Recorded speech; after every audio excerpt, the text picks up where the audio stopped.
Welcome back to the Heroes Table. Today we're talking with Kai from Intuitive Films. If I were to ask you what would be 1 minute, what would you say? For me, even though I've been doing this job for 20 years. 20 years Yes, now. this is my first job. And This was your first this job is too? my first job still. So I graduated Okay. and then I did this, literally in this company as well. Okay, tell Yeah. us a little bit about Intuitive Films and just give a 1 minute explanation about it and Okay. what you do At now. Intuitive. Now, okay. Intuitive is a video production company. So we've been around since 2007 officially. Wow. Yeah, so I am actually employee number one. Are you serious? Yeah, employee number one. And I graduated in 2006, mid-2006. So in between there's some freelance things a little bit and then I joined. Okay. And I'm still here. So Wow. it's coming to 20 years in 2027. 20, Which is 2 years you're time. right, you're right. Right, yes, yeah. right, yes. Not even 2 years because next year is It's 2. yeah, 1.5 Like, years. we have a month.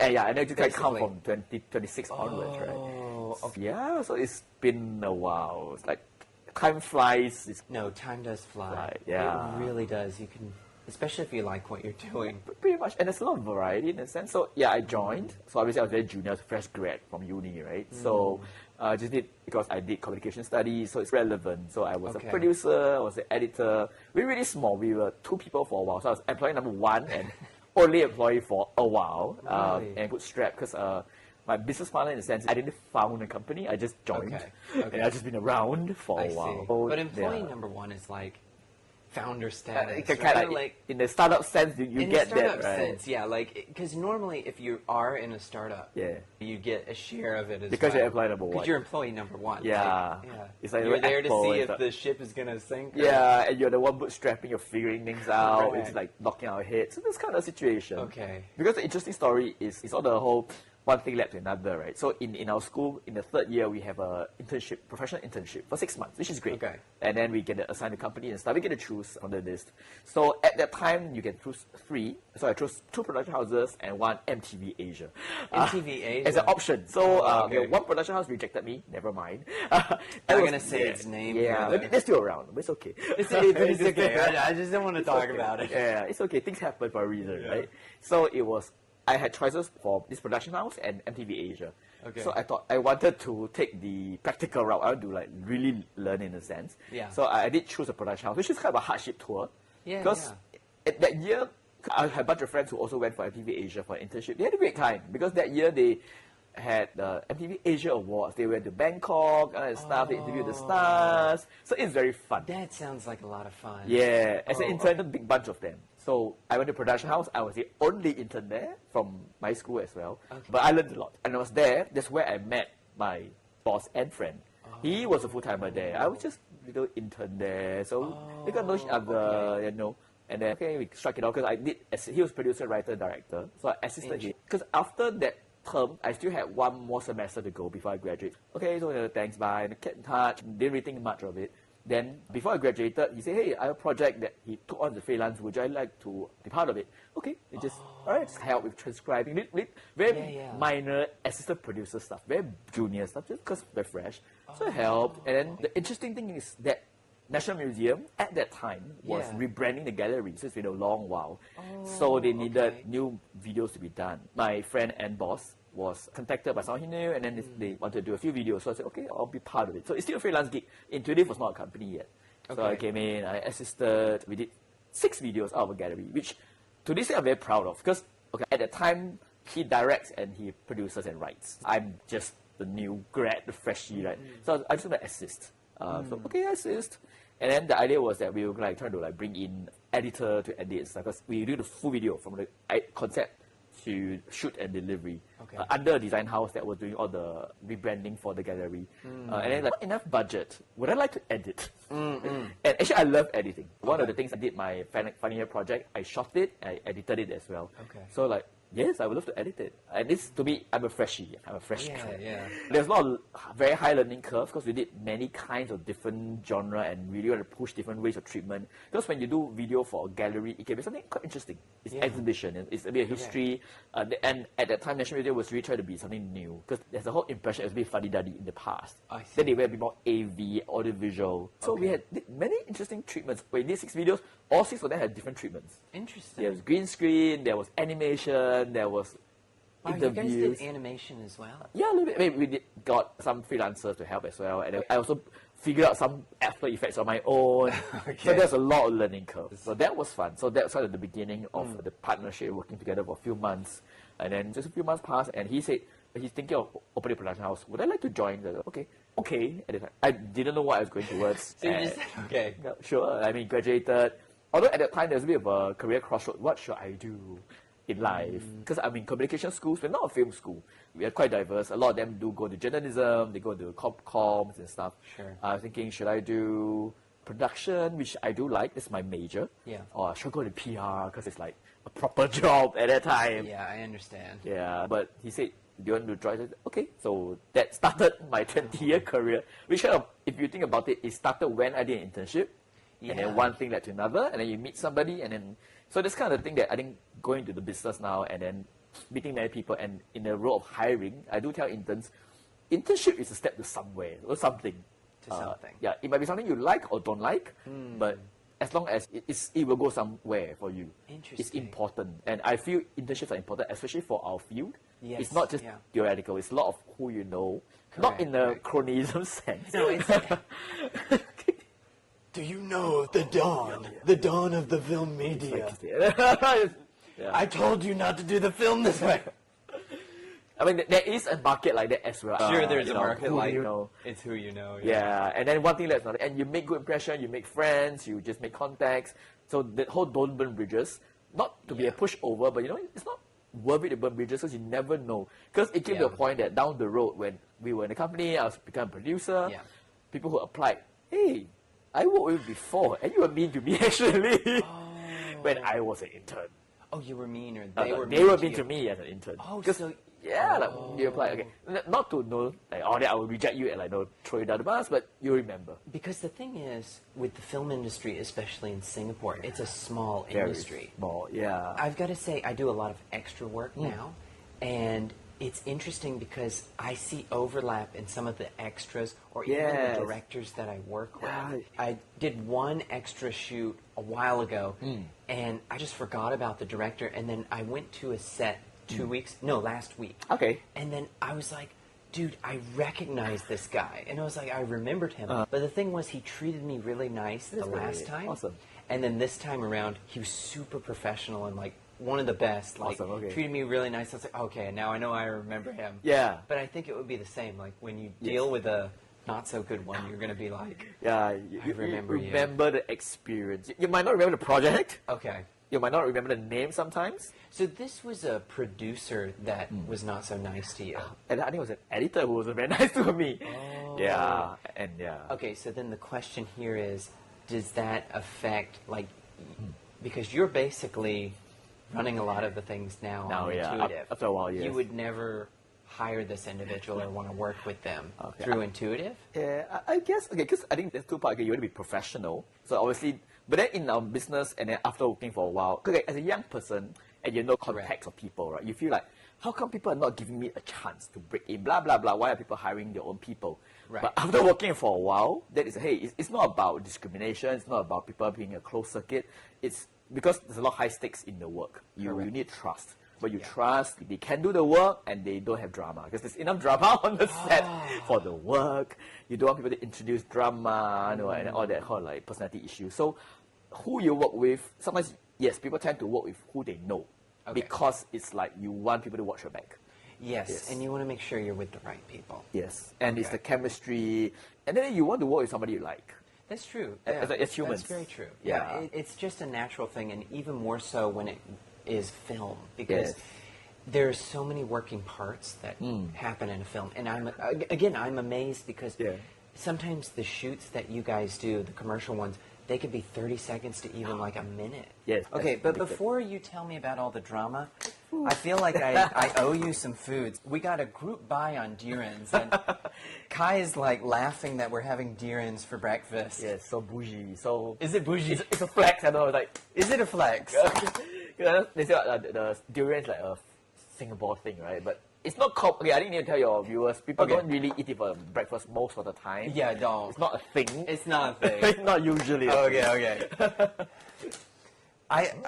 It's deer in season. Yeah. And I was happy to have you at any time, but it was just the morning time is the only time we have Yeah. time to film this. But why not? Okay. Like, why not, You're right? okay with it? Yeah. Okay. Cool. Right. Dig in. Okay. Whatever Then looks good obviously- for you. You're the guest. You have to go first. I'll start from here first. Okay. Oh, that's a good one. I'm gonna go for this little one. This guy. Okay, all right. And then cheers. Cheers.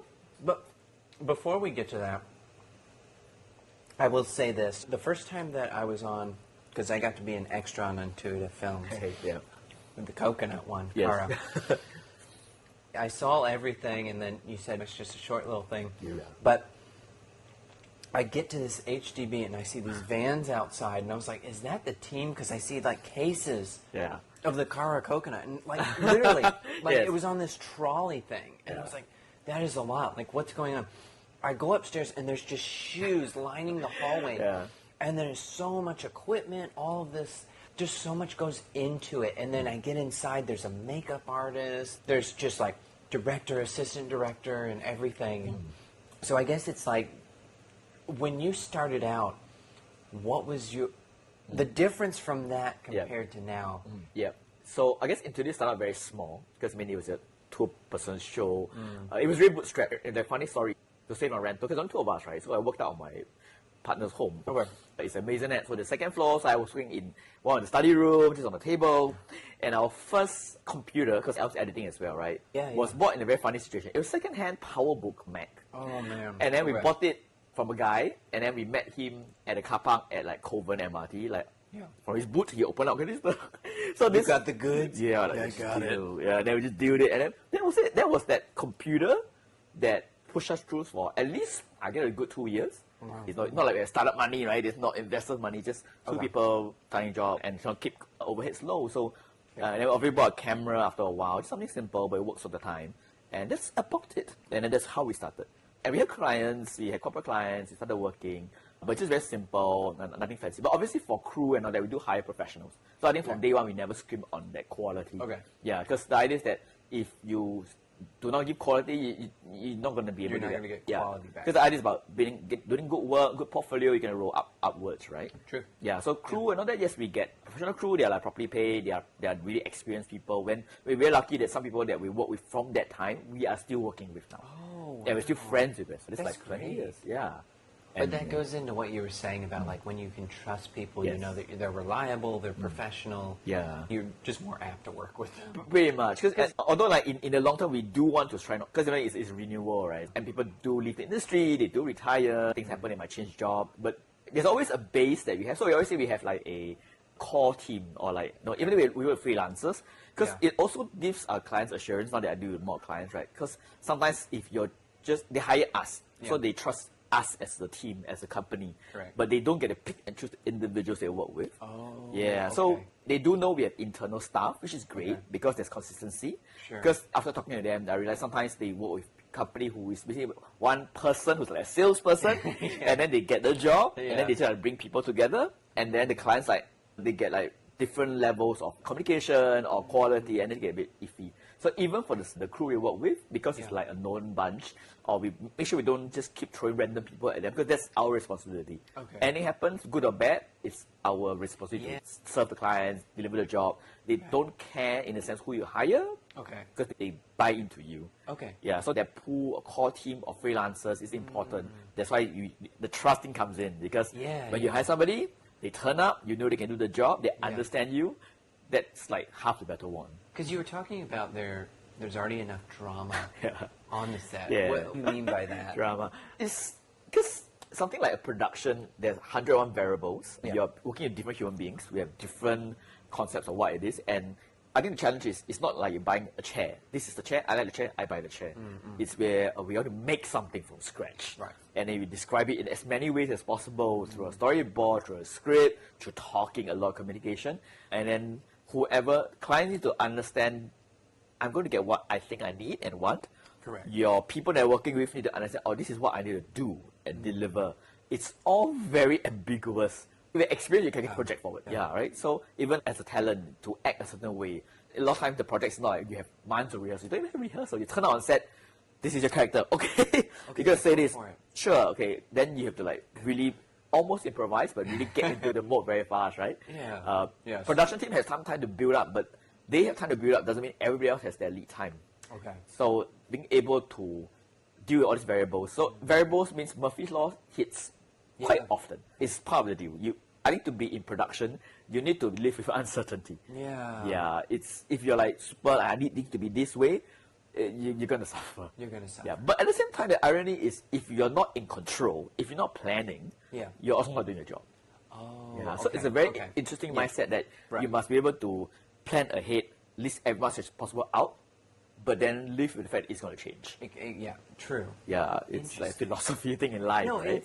but that's an interesting thing, and I guess a personal question is, being in this industry and just having so many different variables and the way things go, it's not always predictable.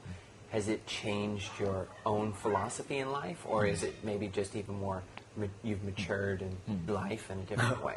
Definitely. Like I mentioned, when it comes to like being hired, like when you're young, like how come people not hiring me? They should give young people a chance. And you're like, why? It's like unfair. Yeah. But then you go down the road and you're in the shoe of being hired and like, hiring people takes trust. It takes time to develop. Then you learn that on hindsight. So I can understand why young people come in and say, I'm not giving chance, I'm not giving opportunity, but you do need to build up your credibility. So one of those things that I learned is credibility is very important, trust is very important. Yeah.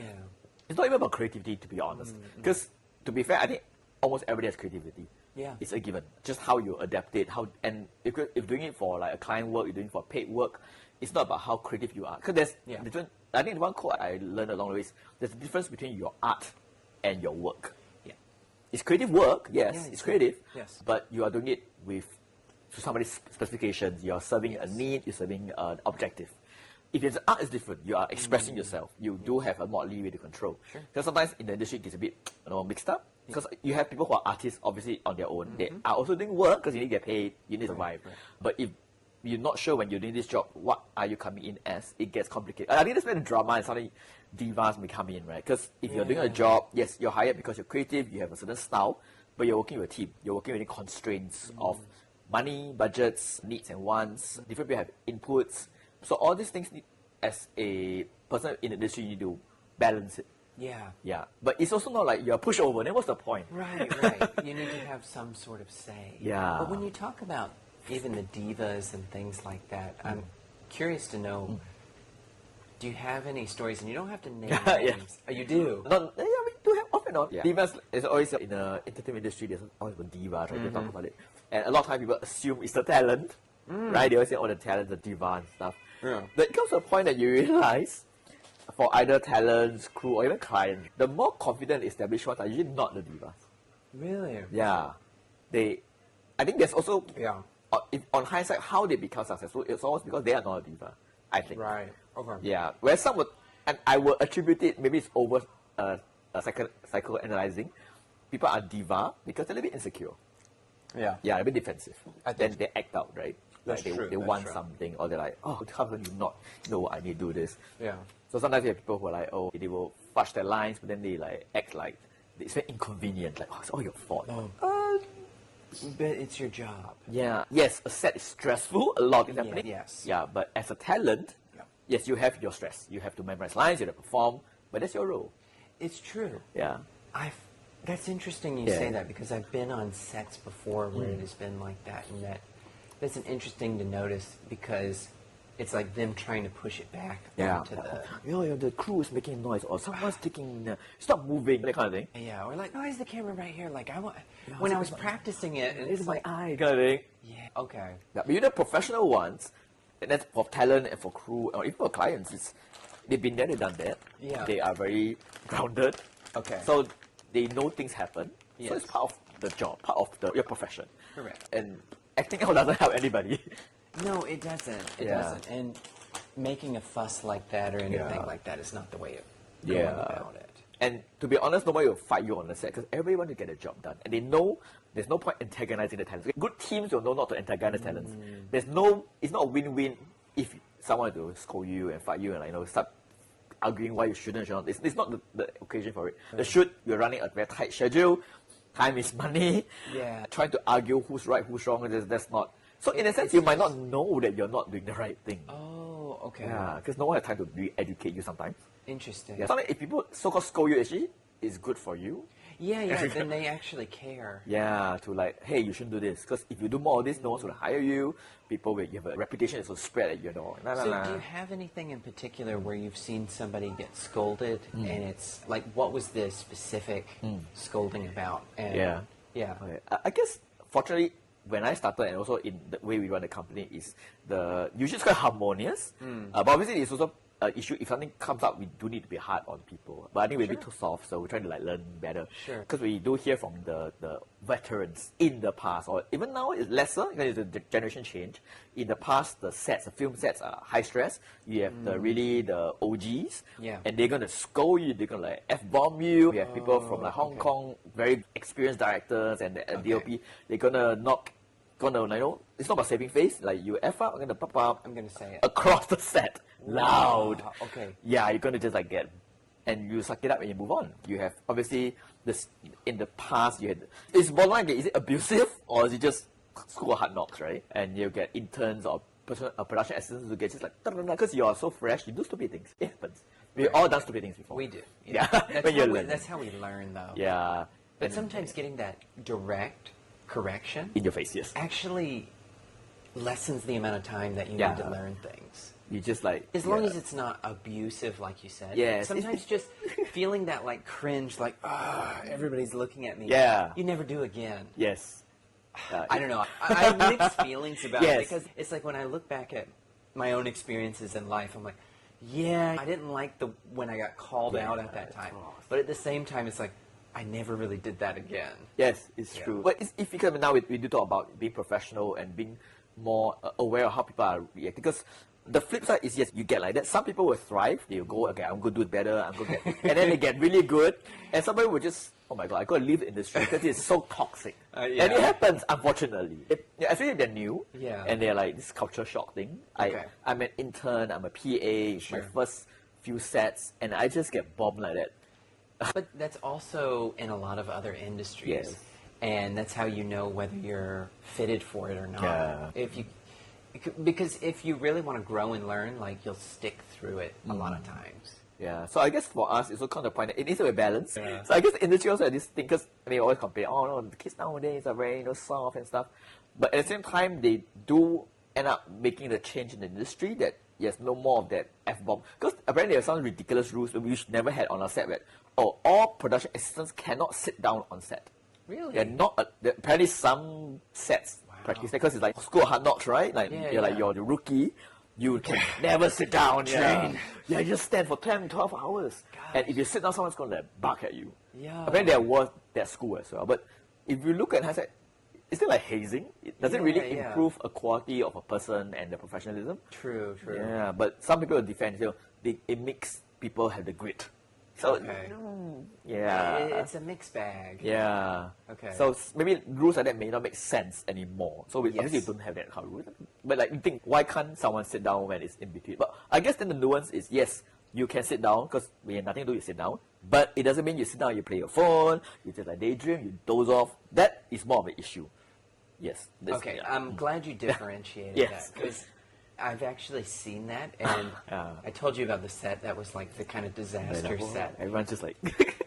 No, I'm serious though. The director didn't know what he was doing. Yeah. It was all over the place. And what I noticed as well was, even for the makeup artist, she's just on her phone the whole time. Yeah. And it's just nobody's getting any makeup done. But normally when I'm on set, it's people, they may be sitting down, but they're observant. Yeah. And Yes, that's observant, alert, aware. Those are the things. Okay. Yeah. And they come over and then they're like, oh, let me just touch this one hair. That's and then they get the one little hair. Yeah, they do. Hang on 1 second. And just like this. And it's yeah. Yeah. And you feel, as a talent, Yes. you feel taken care of. But I think it looks good on them as People well. see. People see this and they're like, okay, they're active. They're doing something. Yeah, so it's not about sitting down, because that's a very surface level, superficial, don't sit down. But it's more like, are you aware, are you alert, are you watching the set? You've actually done a lot of learning, and how has those roles helped you into your position now? And what's your official title now? So through the years, when I started, it was assistant producer, so that's the entry level. Then even to Producer. Then I arm twisted my business partner to use the term predator, Preditor. Oh, okay. So it's a combination of producer and editor. Because that was what I was. And I was very Predator. proud of my editor role. Okay. I refused to just say I'm a producer, because I also edit. So it was That's crazy. great. The earlier years, I was producing and editing. Wow. It's a bit crazy. I Yeah, loved yeah. it, but it's crazy. Yeah. Because in a sense, it's like 2 shifts. Yeah, it is. Yeah, It like is. daytime, you're doing your clients, emails, calls, you're like Sure. interrupted, right? And then sometimes you can only edit at night. Yeah. Find that I need to move up and take care of the team in a different way. Sure. Because I was already client managing, account managing, and doing sales. Okay. It just segued into it because we don't have salespeople. Sure. But in this industry, it's not just a product, it's what you're saying. You need to Sure, consult. So that became my role. Then the title flux happened for a while. So for quite a while, I was officially head of operations. Okay. Which was a little bit strange because I was still doing all the production work and creative work, account managing work. So as of Q3 this year, my official role is principal and managing partner. Okay, so Yeah. if we're talking about business, did you ever have a moment during this business where you thought, like, shit's about to hit the fan, and Okay. like this thing might not work out? Did you ever have a In moment a like that? business sense or project sense? Actually, I'd like to know answers to both. If you have business, Yeah. you can start with that, and then we Okay. do the project after that, because Okay. I'm very interested to know. Definitely, because as I Okay. mentioned, production, everything, there's so many variables. To be frank, we are very thankful and grateful. We never had a big blowout where we get sued or we, Okay. we burn a building down and they pay like millions of compensation. Because those can really happen. I know. It really sticks. So I heard of friends who like they are freelancing, they get hurt on the job, then they are out of commission for a few months, but they can't be paid out. Yeah. Then that is on them. Because that can happen. Or someone like breaks something in the set. It's like Yeah. expensive things. We have business wise they are up and down because the challenge is we do a lot of work direct to clients. We Okay. don't have real retainers. We don't really go through agency network. So Okay. this has been our DNA for a while. So sometimes it's good months, bad months. It will call like feast and famine. So Yeah, it's a bit yeah. scary at times. So Okay. quiet months, like, okay, we can breathe a bit, but oh no, it's a bit too quiet. Busy months, we have like 4, 5, 6 projects stacked on the same month, or they all get Wow. moved until they stack. But what can you do, right? You got to get it done. You already gotta get it committed. And then it goes like that. The yo-yo is scary for business. Okay. Because cash flow is about revenue. Are we able to make sure everybody get paid for next month? And Okay. at the same time, because we do pay freelancers on time, Yeah. and that is a thing that I know in the industry there are different practices. Yes. It's stressful for the company. I'm sure it is. Yeah, but then there's the business part where, yes, we need to pay our freelancers, we did promise them, but it's time we also need to get money from the clients. And then there's another thing to deal with. Because clients, again, they're also different entities. Some pay faster, some pay slower, some can pay you after a while, some may be delayed, some are great. And apart from just taking money, we're all talking about relationship both ways, right? So we pay our freelancers on time because it's a relationship. We also want to be flexible to our clients because it's also a relationship. We want So sometimes it's often, to be honest, the direct clients are great, but they are part of an organization. Yeah. Payment is sometimes out of their hands. We get stuck in that middle ground because they might not have paid us, but we did commit to somebody else. Wow. So rarely, but it's more of a business question where sometimes we might need to ask for a slight extension. Wow. Yeah, but we realize it's also something we learned over the years that it's important to keep people updated Yeah, because yeah. people have bills to pay. So Yes. most of the time, to be honest, we tell them, I'm so sorry, we're late for a few days or 1 week, you'll be due by this date, and we definitely get it to you. Most people are understanding, Okay. as long as you tell them. Yeah, yeah. But I think lead to the question you asked just now about what kind of skills you need to learn along the way, right? Sure. Difficult conversations, you need to have it like early. Early. Early is painful. You're like, Yeah. what if they blow at me? What if, and you disappear. Because ghosting people is actually, from experience, worse. It's so much worse. Yes. You create uncertainty, distrust, drama. But what have you seen in your growth, and what was mandatory for you to drop? Yep. And what was mandatory for you to grow and to take on and like, I need to be this type of person, I need to do these types of things. Do you have any? Yeah, definitely. I mean, that 20 years, because it's like, a lot of people cannot imagine how can you be in a company or a job for 20 years, right? Yes. It's rare, it's ridiculous. I know a few people in my life who are like that, but it's rare, very Yeah, rare. it's more rare. Yeah, especially nowadays, right? Yeah, nowadays it's a lot more Yeah, rare. yeah, and in a SME situation. But I guess for me, what worked for me is because the autonomy of things that appealed to how, and I could control. There was creative control. There was also ability to do stuff and hands-on, and I think it fit my like for trying new things. So as mentioned, we do this job.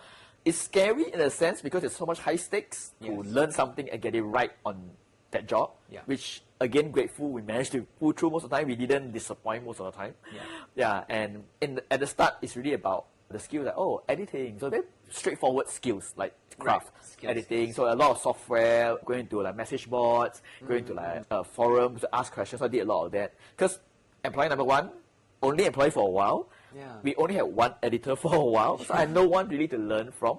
So it's a good and bad thing because you don't have seniors, but you get to figure it yourself. So a lot of figuring myself, a lot of what is this question, go to a forum and come back and do that stuff and then learn. So a lot of skill learning was upfront, reading the manuals. So there was a lot of skills based earlier on. And then obviously dealing with people, as a young person, to be honest, you're a bit more insecure because you're like, what is my role? I don't dare to say because I'm only so and so. These clients look so their titles are something manager, head or something. Then you feel it's the insecurity. Yeah. That was the earlier part. And then like you don't dare. Dropping. Yeah. But it takes experience, a proper skill to always go to the confidence that you can say. Because last time you'll be more like requesting, can you? Permission to. Because as a producer, you do need to hold your ground. We need to do the schedule this way because blah, blah, blah. But when you're new and young and inexperienced, you may not have the confidence to say, we must do it this way. Because client asks, why? Blah, blah, blah, blah. Can we do this way? Then you're like, okay. You will have problems because production needs certain time, certain structure. So that took time to really build into the confidence, ability to even say, and then like display, okay, you do this, you explain, and then you're not bullshitting. You really do mean it for the job. You're not trying to skirt the responsibility, make things easier. It's just, it is what it is. It took a while to build up that one because you are like, again, I also empathize sometimes with our newer producers because they also don't want, because they say, don't scare the clients, don't piss off the clients. Correct. But it doesn't mean don't say difficult things up front. To be professional doesn't mean always saying yes. Because sometimes yes might just harm everybody. But it's a difficult conversation. It's not just a skill. It's really the person's confidence to step up. So it took a while to reach that stage. To say, okay, I'm confident in saying this, and I'll back it up. Because having done many years, you know that you can back it up. You have the solution to it. When you do a solution, you don't dare to promise. Saying that, like, for sometimes it's the simple seeming ones end up being complicated. Yes. And then The vice big versa with the the big complex. ones, So sometimes people think, simple projects should be just close one eye. In a sense, you can, but the fact is, if you're complacent, something will bite you. Yeah, 'cause a lot of things can happen. So even in a simple set, like we turn up and go, right? So something like if we turn up and then somebody forgot to get clearance to the building, something very basic. And in Singapore, being very secure, you can't get in. You end up delayed. And then whose fault is it, right? So you can blame the clients. Why didn't you tell us? But as a professional, we've done 101 buildings, right? Why didn't you at least raise it? Do we need clearance? Do we need this? And then you get delayed for half an hour, 1 hour. Or and then the interview come, and then, were they given the questions? Or they were not? They changed the question. We didn't communicate. Or like, then we shoot the B-rolls, the cutaways, right? Then, it's just simple. Just a few people in the meeting room. How difficult can it be? And, oh no, they did not turn out with the right clothes, or they assume this. Somebody must run off for a meeting, then the whole schedule is off. So all these things can go very wrong. Yes. So have you ever had it where a talent has not shown up and they were supposed to be there? I think we did have that. Rare, but happened. Yeah, I think maybe not so much on the date itself, but the night before. Yeah. Because I was just thinking about on the that. day Like, itself. that would be... Yeah, so that, to be frank, is a very real worry because everybody is just shaking on a handshake and then you just turn up. Only thing is, if you don't turn up, it's just a reputation, but who knows? There's no like police report. This person didn't turn up for work. Go and get them. They're not actually sick. Put their posters everywhere, wanted. So that is always a worry because in the industry, the thing is people go on trust, but it's a worry that people go on trust. Yeah. Yeah. Okay. Yeah. So I think maybe once or twice we maybe like extras who don't turn up. Okay. Yeah, because I think for the extras, a little bit more transient in terms of the work. Whereas the established talents, are they relying for their profession or they do it more often? They know word spreads very fast. So then, did you ever have a project that looked like it was going to go pear-shaped completely? But usually pear-shaped, funnily enough, is when you cannot blame the clients, but then it's like mismatched expectations. I think that's usually one of the biggest things, mismatched expectation, where we end up, we do something, and then client's not clear, but then on our side, maybe we didn't like do the difficult conversation first. That's probably earlier on in our company where you didn't like, hey, you need to tell us this. If not, it can't be done. Rather, okay, we will try our best. Which is a very dangerous word. We will try our best. And then we give something, then this is not what I want. And then like, I don't want to pay you. And then but you didn't tell us what you want, but this is not what I want. And then we missed the event, so I'm not going to pay you. Then we had it. This is a literal thing happen. And it came to the point where you bring a client to small claims because they just decided to ghost us, even though we done the work. Because then their explanation is, I don't like it. I don't like it. It's not an explanation. It's not an explanation. We still delivered the project. Yeah. And then because of my ability to write long emails, we always make sure everything is in black and white. So then it's like, okay, we asked you this, you did not reply. Then we say, if you don't do this, we can't deliver. You still did not reply. And then we laid out all the consequences on paper already. Okay. And then you end up just ghost us, and then we chased, and then nobody likes to go small claims. It's very, I had to deal with the situation. It was a waste of time, energy, and it's very stressful. Yes. Yeah. But in the end, where we go, because they didn't accept any mediation, so we did go to the court, the small claims court, in front of the judge, not a judge, there's the case person. And then for our side, we just a whole long list of, this is my email, these are the contracts, these are the terms and conditions, and then they have nothing. They just said, oh, it's not what we want. So even the courts were like, that's not how it works. What can I do? You agree, work done was to this percent. These guys are only billing you for work done. At most, okay, they ask us to waive off the late fees, but please pay these guys. That's it. Sorry, another important message is always have your black and white to protect you. Yeah, even on the talent and freelance side, to be honest. Okay. Because it goes both ways. Yeah. Because he said, she said, it's one of those, again, we learned along the way, he said, she said, it's very dangerous. Yeah. Yeah, because interpretation usually gets a bit grey. Or sometimes we don't want to, oh, I trust you lah. We just kind of don't talk about what if. What's the payment terms? You know, do you need to send me an invoice? What does the invoice look like?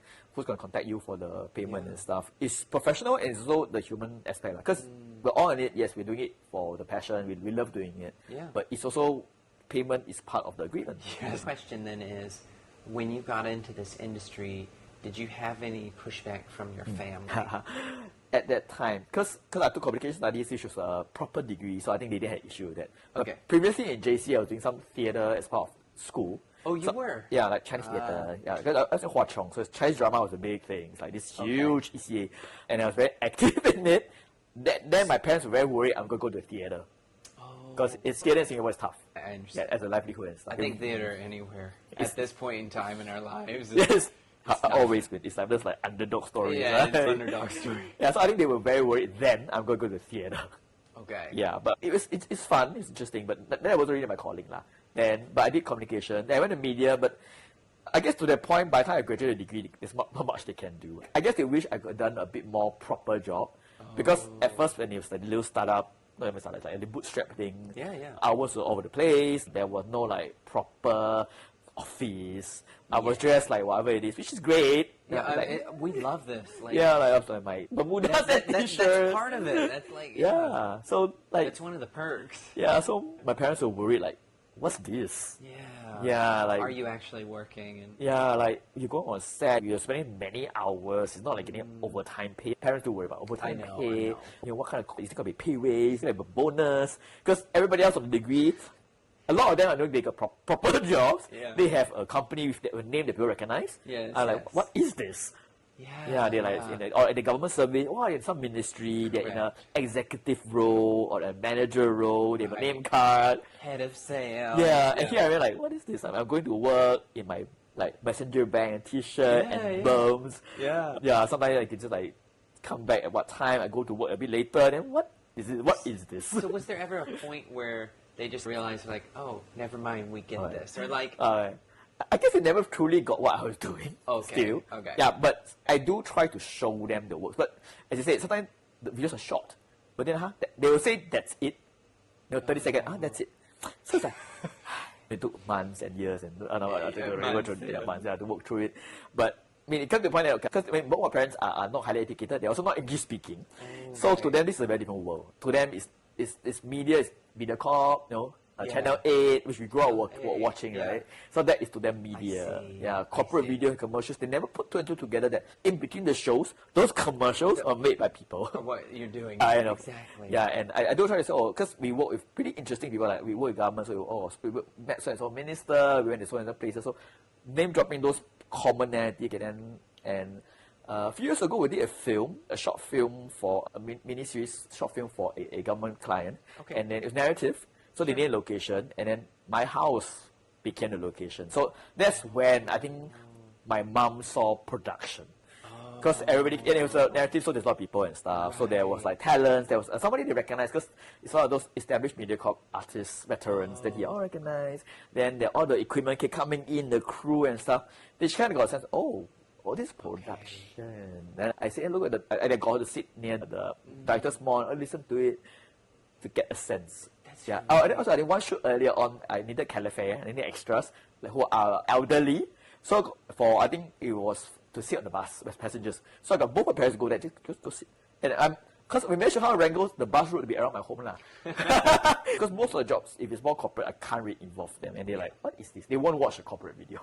But these little more relatable things. Interesting. Yeah, then get a little bit into it and then get a sense of, this is product. So you don't fully understand, but at least they get the experience. They get the experience, because I can see it from their point of view too. If they just see you going in shorts and like your backpack or whatever, and you leave and then you come back late, and it's like, but once they're there and they see all the camera, all the crew, like even like you said, the story where they see an established actor or actress, and they're just like, oh my goodness. Yeah, and they have a bit of something to say to their friends. They ask, what is your kid doing? Video. Then, like, what about video, right? So, like video. MediaCorp, no. Then there's like, conversation doesn't go anywhere. They saw this and stuff. So a little bit for them to understand. So the other question is, for you personally and in your life, do you have any beliefs that you bring about in your daily life that help you? Because what I'm hearing is there's a lot of uncertainty. And you've got to really put a lot of trust. Like some people say, I put trust in the universe. You go about and view the world in a certain way.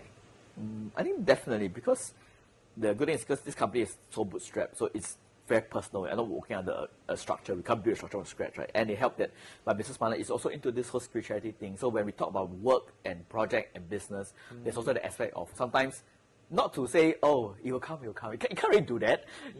But at the same time, that sometimes something's happened for a reason. At the same time, it's like, I think way back personally, I had this like thinking that too shall pass. Which happens a lot, because you can't always hold on to it, because some projects are really great, but that too shall pass in both ways. It's great, you're on a high, your next project is nothing. It's a fresh beginning for that client, for that bunch of people working with. But for yourself, you're obviously building, but every time you encounter, it's fresh. Or if it sucks, you really did a bad job, you're being scolded, but that shall pass too. So you're gonna move. Because if not, you're always held back. So that to us, we take a bit of consolidation, I think. And I think the other thing to look into is like the middle way of a lot of things, influenced by Buddhism. Because in the job and also in life, sometimes you need to be able to move fast, but you also need to be able to be detailed, and so that's slow down. The big picture and small picture. I think so. As editor, I learned even when we write hiring ads for editors nowadays, right? Like you need to be able to see the big picture, but zoom in on the details. Because you cannot be, I'm just a detail person, or I'm a big picture person, so the details, you can't. You gotta be both. Yes. So being able to be middle way, you need to be able to firm, but you're also a human when you talk to somebody else. Yeah, it's difficult because you cannot be black and white. Yes. Even in the work, it's not black and white.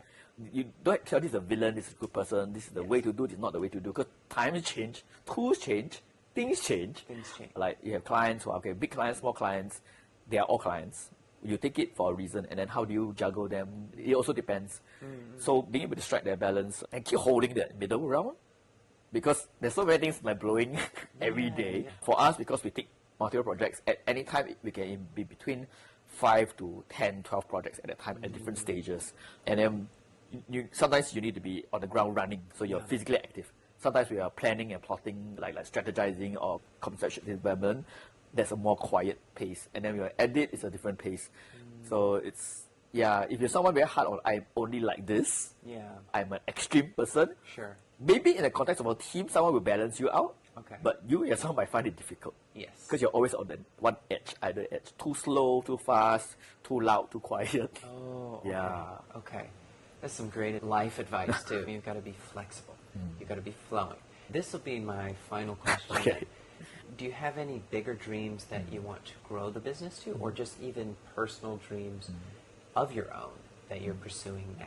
Because I officially took over the business side of things this year, so I was managing, and when it really paused, right, so I took over in about July, but I think over the years there's been a lot of fluctuation. So I think the main thing is to stabilize.